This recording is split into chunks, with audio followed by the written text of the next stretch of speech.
ce journal, scandale en plein cœur de Yaoundé.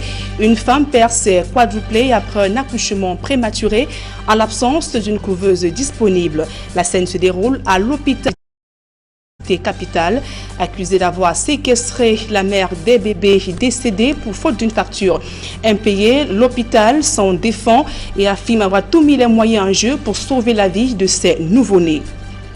La radio française réagit à la suite d'une controverse suscitée par une correspondance visant à accuser le journaliste Alain Foka de proximité sociologique avec le professeur Maurice Kamto. RFI réaffirme son soutien à Alain Foka et manifeste son indignation face aux insinuations à caractère ethnique soutenues par Atangana Mana. Voilà pour le sommaire.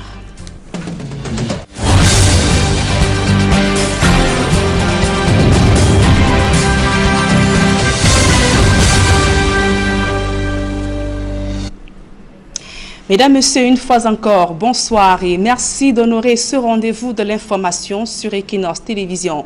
En ouverture de ce journal, ce drame qui ébranle la cité capitale, une dame perd ses quadruplés après un accouchement prématuré en l'absence d'une couveuse disponible. La scène se déroule à l'hôpital central de la ville, accusée d'avoir séquestré la mère de ses bébés pour une facture impayée à hauteur de 54 000 francs CFA.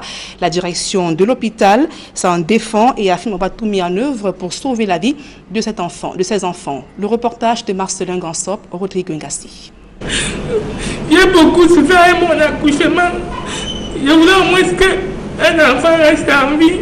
Lorsqu'elle arrive à l'hôpital central de Yaoundé, dans la nuit du dimanche 10 au lundi 11 mai, Anne-Christine Tsama est loin d'imaginer que son rêve d'enfanter va se transformer en cauchemar. Au bout de moult péripéties, elle va pourtant mettre au monde 4 bébés, dont 2 de sexe féminin et 2 autres de sexe masculin. Sauf qu'entre 1h et 17h, le lundi 11 mai, elle va perdre tout le fruit de ses entrailles. J'ai commencé à accoucher. J'ai accouché d'abord de 2 premières filles. Après, le docteur est venu m'examiner. Il a constaté qu'il y avait encore 2 enfants. Il m'a fait encore accoucher des 2 autres enfants. C'était les garçons. On a appelé une dame qui m'avait accompagnée ici, là, que les couvreuses, il n'y avait pas de couvreuse, mais les enfants étaient quand même sur oxygène. Ne disposant que de 4 couveuses, toutes occupées, l'hôpital central va s'adresser aux hôpitaux partenaires. Il était question que nous trouvions des places dans un service de néonatologie en mesure de prendre en charge les prématurés de cet ordre de poids-là. Malheureusement, toute équipe n'a pas pu avoir de place à l'hôpital gynéco-obstétrique de Yaoundé, à l'hôpital OCHU, en commun à la Fondation Chantal Biya. 4 places de couveuses ont été trouvées dans un service de néonatologie de la place qui exigeait une caution pour une admission. Faute de moyens pour payer la caution de 100 000 exigée, la famille se retrouve dos au mur et les bébés qui étaient sous oxygène à l'hôpital central, dans l'attente de leur transfèrement, vont décéder l'un après l'autre, laissant leur génitrice sans voix. Je me sens mal parce que sur 4 enfants, je n'ai même pas eu même un seul survivant. Je voulais au moins qu'un reste en vie. Ce que je reproche seulement, c'est qu'ils m'ont d'abord caché la mort de mes enfants. Parce qu'ils m'ont pas dit que les enfants sont morts. Quand je pars pour regarder les 2 derniers enfants qui restaient, il y a une dame qui m'a dit d'abord d'aller mettre le foulard. Quand je veux donc alors repartir, quand je sors de la maternité, c'est là que je vois ma soeur. Elle me dit que les 2 autres viennent de mourir. Le décès de ces quadruplés va créer une onde de choc. Et très vite, l'hôpital central de Yaoundé est mis sur le banc des accusés. Et malheureusement, les enfants naissants, ils avaient 2 d'entre eux avec une détresse respiratoire importante et n'arrivaient même pas à réagir favorablement malgré l'oxygène qui a été administré. Ce qui fait qu'autour de 7h30, nous avons perdu le premier. Le faible poids de naissance fait qu'à cet âge, la maturité pulmonaire n'est pas totalement acquise chez les nouveau-nés. Donc, ils ont successivement entré en état de détresse respiratoire et à 13h, à 14h, à 17h, nous avons perdu successivement. L'immaturité pulmonaire et le faible poids des bébés, à peine 1,1 kg pour tous les 4, serait la cause principale de leur décès. Sauf que la direction de l'hôpital central est accusée d'avoir séquestré la mère de bébé pour non-paiement d'une facture de 54 100 francs CFA. Bon, on leur a dit que vous-même, avec cette situation, nous, on n'a plus d'argent. On ne sait même pas où on peut encore prendre l'argent, nous sommes placés là. Elle nous a dit, bon, nous sommes en train d'aller en réunion. Si vous pouvez avoir les 2 tiers, cash, mon papa a dit, présentement, on ne peut pas avoir les 2 tiers. Ce sont les deniers publics. Il y a donc une procédure qui doit être suivie. La majeure a fait son travail. Son travail est de relever des frais à payer. Il y a un service social qui statue de la situation de la personne et il revient à moi, le directeur, en fonction de la proposition du service social de prendre donc une décision. Donc, elle n'a rien à payer. Il n'y a jamais eu de problème d'argent parce que les gens disent du n'importe quoi. Il ajoute que c'est pour besoin d'observation que Christine Tsama a été gardée pendant 2 jours. Quand une femme accouche, surtout, elle a des quadruplés, il faut la garder en observation 48 heures. On est dans les délais. Elle aurait même pu sortir hier. Étant donné que je ne l'avais pas vue et que beaucoup de choses se disaient dans les réseaux sociaux, j'ai donc pris la décision de la garder aujourd'hui pour qu'on se voie. Donc il est question donc qu'elle revienne, qu'on lui fasse tout un bilan. On connaît sa situation financière, on va la prendre en charge pour l'accompagner pour les grossesses futures.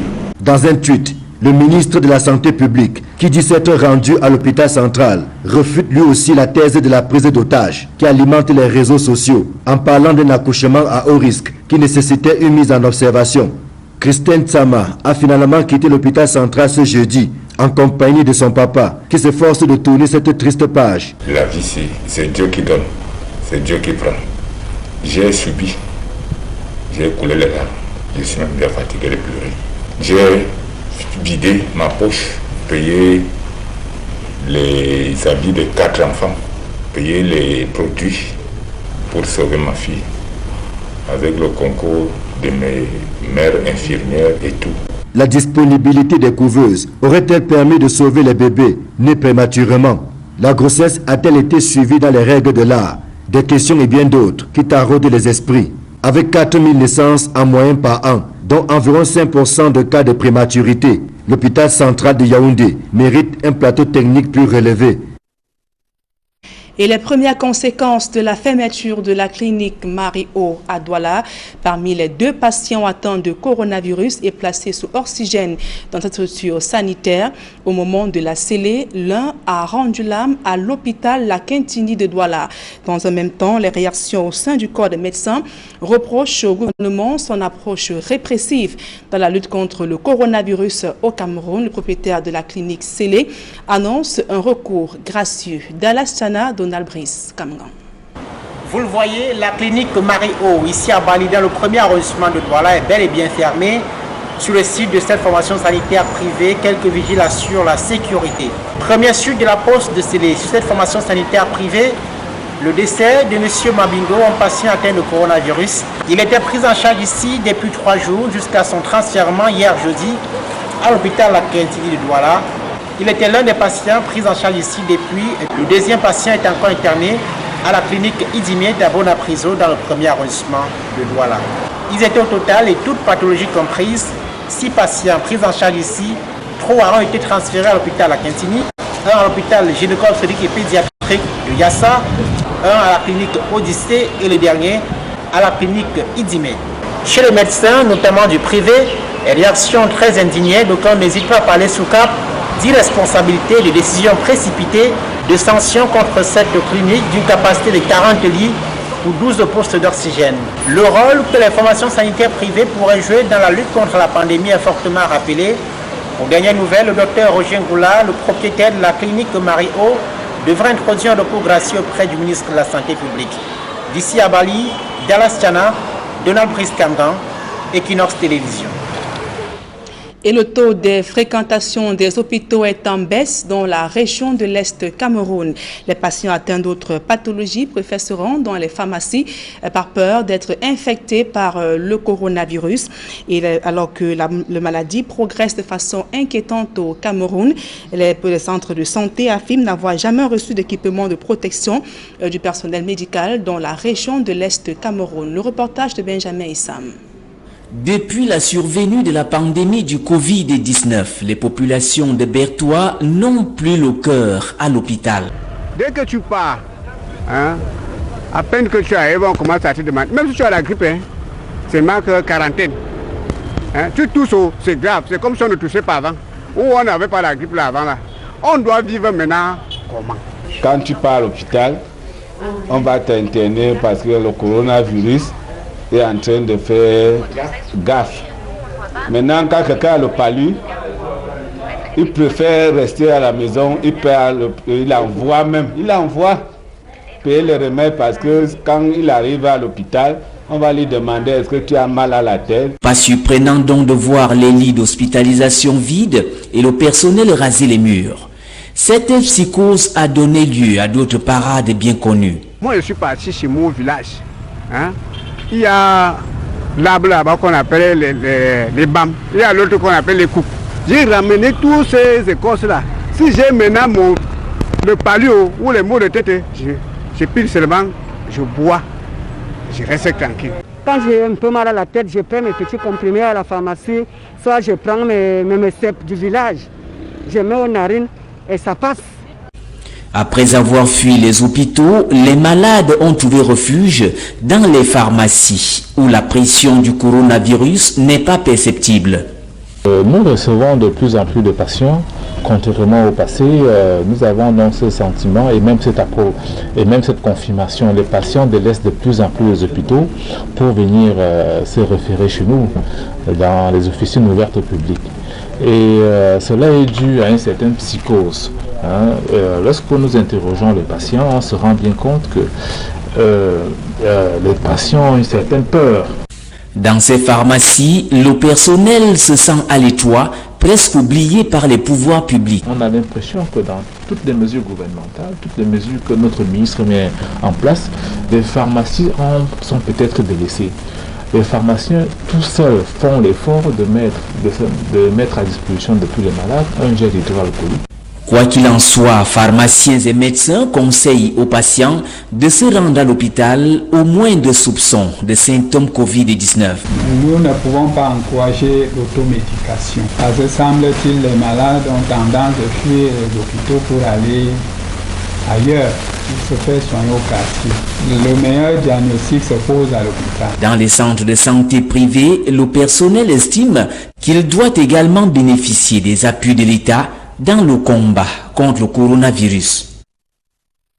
Et la gestion de la pandémie du coronavirus au Cameroun était au cœur du Conseil extraordinaire de l'Ordre national des médecins du Cameroun tenu ce jour à Yaoundé. Donc à la suite des débats, les résolutions suivantes ont été votées à l'unanimité des membres.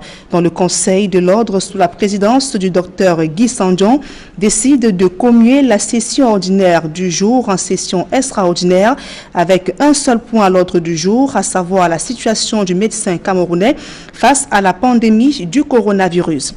Deuxième résolution, devant le nombre de sujets en instance, le Conseil décide de la convocation d'une session ordinaire convoquée en séance tenante les 29 et 30 mai 2020 à Douala. Troisième résolution, le Conseil constate que tous les médecins et autres personnels soignants sont à haut risque et insuffisamment protégés, qu'ils exercent en public ou en privé d'une part, dans les centres dédiés au Covid et non-Covid 2019 d'autre part. Il recommande que l'État assure la protection de tous sans distinction en assurant la mise à disposition des équipements de protection individuelle appropriés et d'autres dispositifs de sécurité.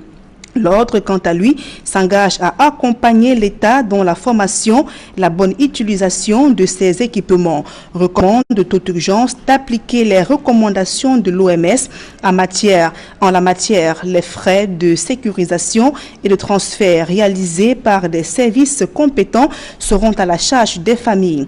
Huitième résolution, en référence à tous les codes et protocoles existants, le médecin qui a l'obligation des moyens est seul responsable stade des outils et moyens utilisés dans ces démarches diagnostiques, notamment à savoir les scanners, tests de dépistage ainsi que thérapeutiques. Pour terminer, l'ordre rappelle à tous les membres de strict respect des règles d'éthique déontologique et réglementaires dans leur pratique quotidienne, fait à Douala à Yaoundé, le 15 mai 2020 pour le secrétaire général, le docteur Atedjoué Gervert. Dans le reste de l'actualité, incarcération secrète du journaliste Samuel Ouazizi, le barreau américain et les associations de journalistes dénoncent une violation grave de la loi. Interpellé et détenu depuis août 2019, il n'a jamais eu l'occasion de rencontrer son avocat. Le reportage de Jean-Paul Chouniat.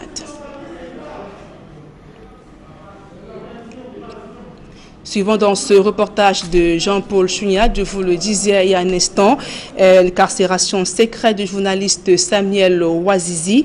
Le barreau américain, l'association de journalistes dénonce la violation grave de la loi. Interpellé et détenu depuis août 2019, il n'a jamais pu communiquer avec son avocat. Des précisions dans ce reportage de Jean-Paul Chouniat. Détenu dans un lieu secret depuis 10 mois. Le journaliste Samuel Ouazizi n'a toujours pas rencontré son avocat en charge du suivi de l'affaire devant le tribunal de grande instance du FACO. Nous avons fait plusieurs interventions pour qu'il soit présenté à un juge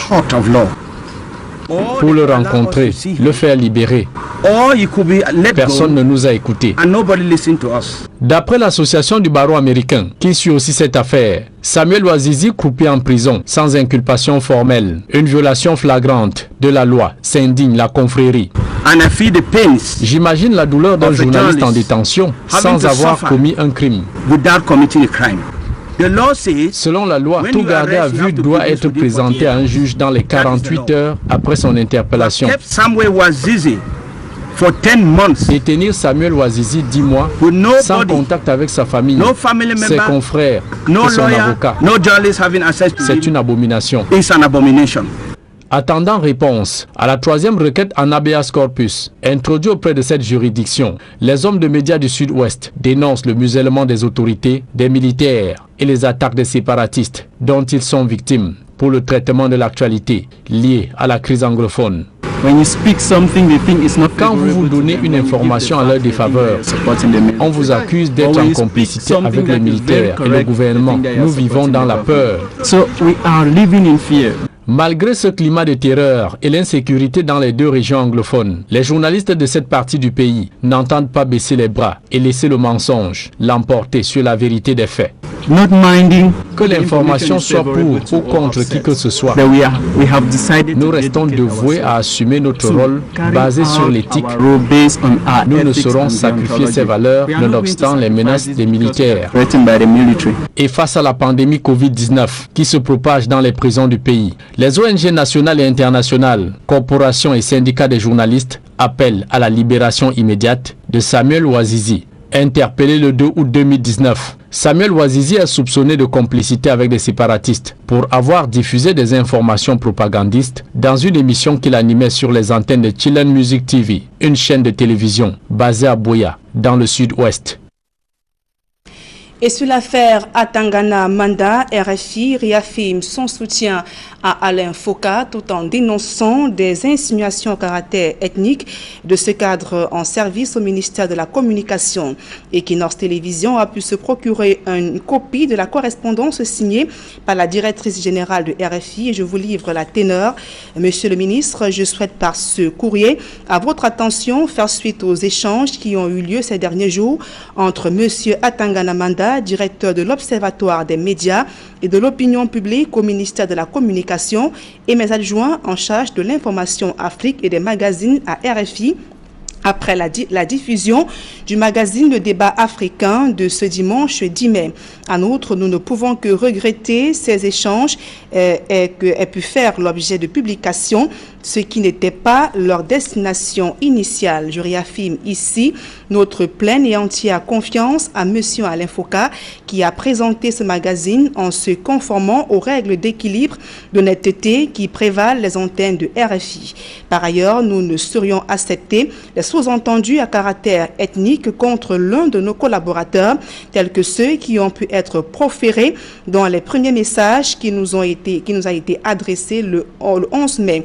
Enfin, nous réitérons notre accord, comme exprimé dès mardi 12 mai, à donner suite à votre demande de droit de réponse qui pourrait donc être enregistrée à votre convenance avec M. Alain Foka et diffusée dans la prochaine édition du magazine Le Débat africain du 7 mai 2020.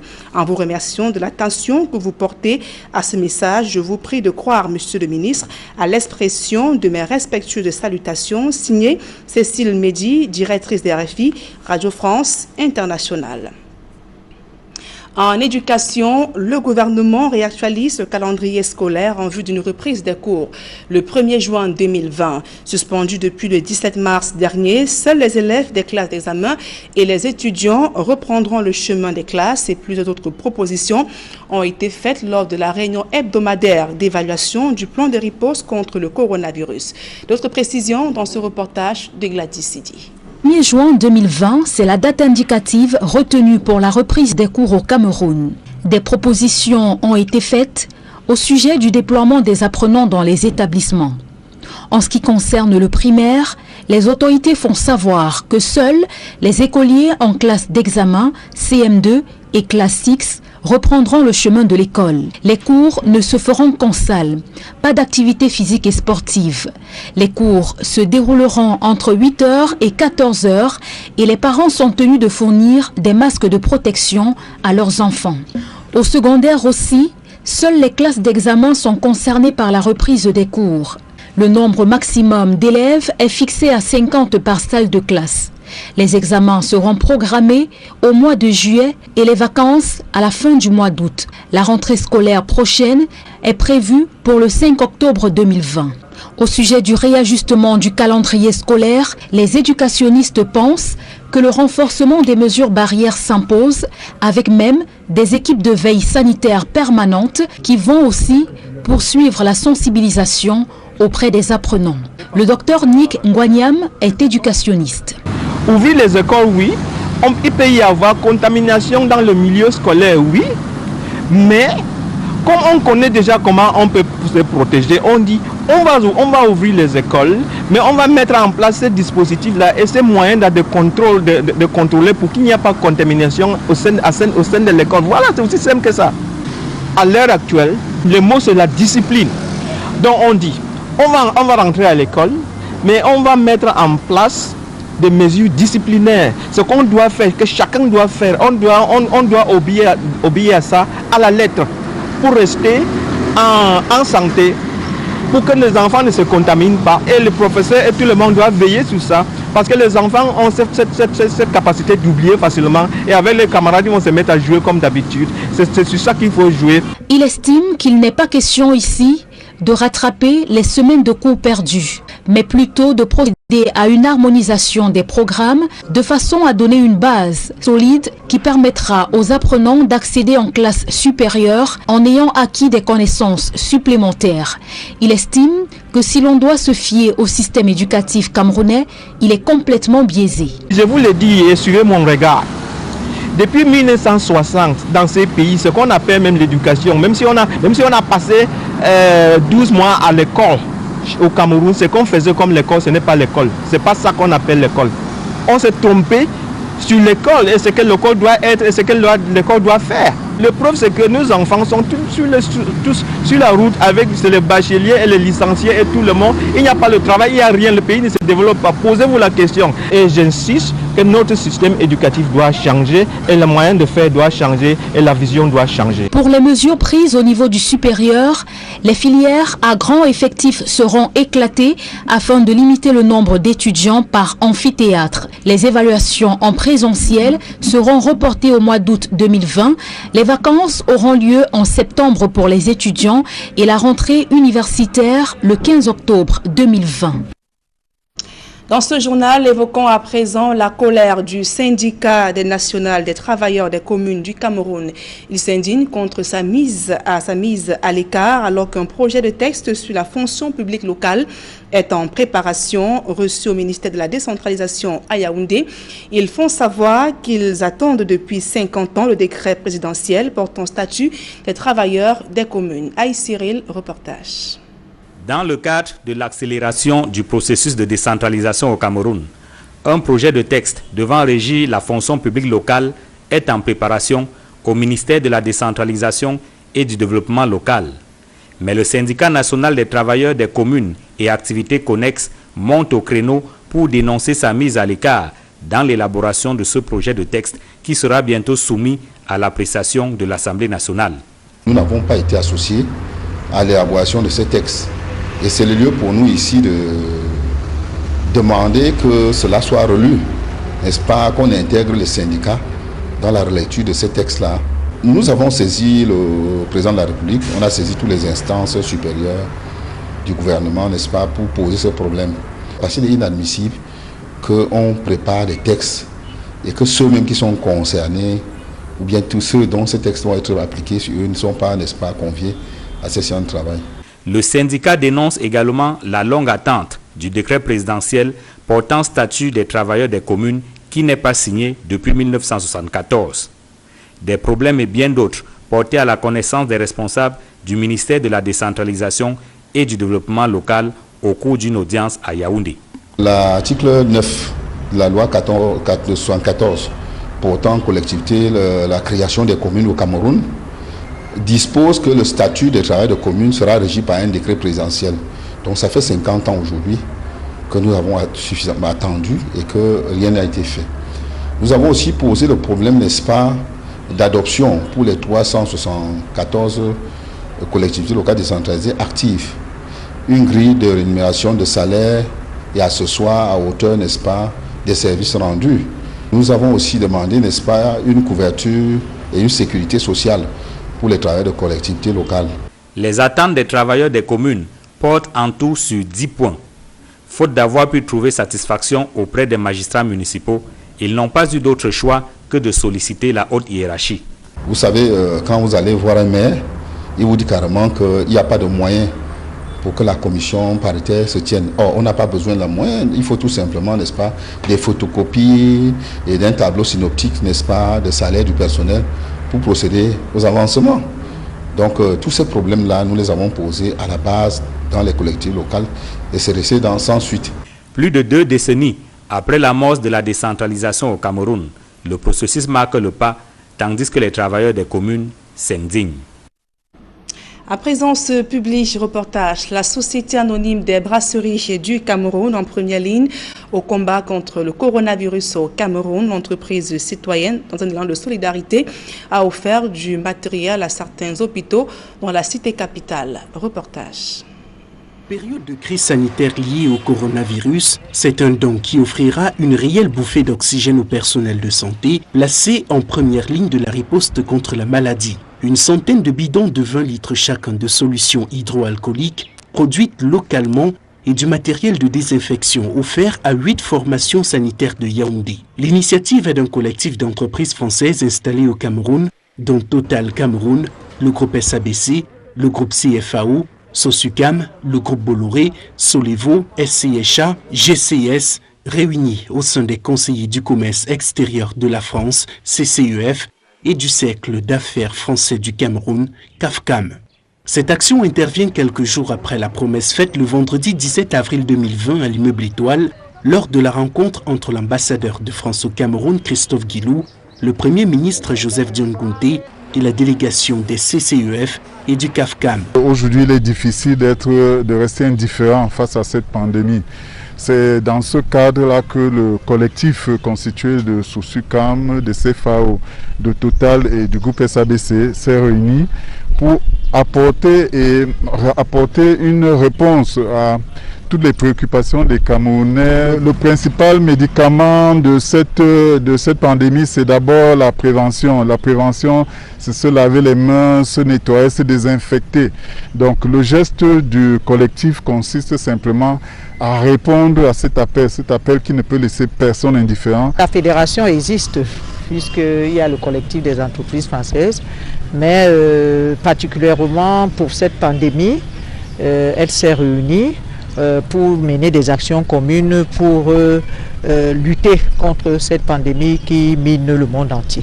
De manière détaillée, les dons ont été offerts à l'hôpital général de Yaoundé qui a bénéficié de 25 bidons de 20 litres, l'hôpital central de Yaoundé et l'hôpital Jameau qui en ont eu chacun 40. L'hôpital gynéco-obstétrique et le centre hospitalier et universitaire de Yaoundé se sont vus offrir 20 bidons chacun. L'hôpital Djungolo a reçu quant à lui 15 bidons, le centre de santé de Vogada en a eu 10, tandis que l'association Ascovim en a eu 5. Un matériel qui arrive à point nommé, qui permettra de protéger patients et personnel soignants ainsi que les visiteurs des centres hospitaliers. Ce geste renforce notre dispositif de prévention. Nous avons besoin de ces solutions parce que le personnel hospitalier doit travailler de manière protégée. Et nous ferons bon usage de ce don qui nous aide à travailler dans des conditions de prévention. Je puis vous assurer que c'est un sentiment de satisfaction, un sentiment d'encouragement dans le combat que nous menons, parce qu'en réalité il s'agit d'un combat, nous sommes en guerre. Et cette donation rentre donc dans cet effort national pour combattre cet ennemi commun qu'est le coronavirus. Cette mobilisation du collectif d'entreprises françaises est un soutien, une contribution citoyenne dont l'objectif est non seulement d'accompagner le gouvernement, mais aussi d'aider la population camerounaise à faire face à la pandémie qui a causé à ce jour une 60aine de décès sur le sol camerounais. C'est avec ce reportage du don des collectifs des entreprises françaises aux formations sanitaires de Yaoundé que nous mettons un terme à ce journal. Dans un instant, le débrief avec Serge Alain Auto et ses invités sur le plateau des Nord Soir. Serge Alain. Voilà, Nadine Yambou, nous irons dans la région du soleil levant où, comme vous l'avez dit, les patients d'autres pathologies désertent les formations sanitaires parce qu'il y a la psychose. Effectivement, c'est Alain Auto. Voilà, Nadine Yambou, bon week-end à vous et à vendredi prochain.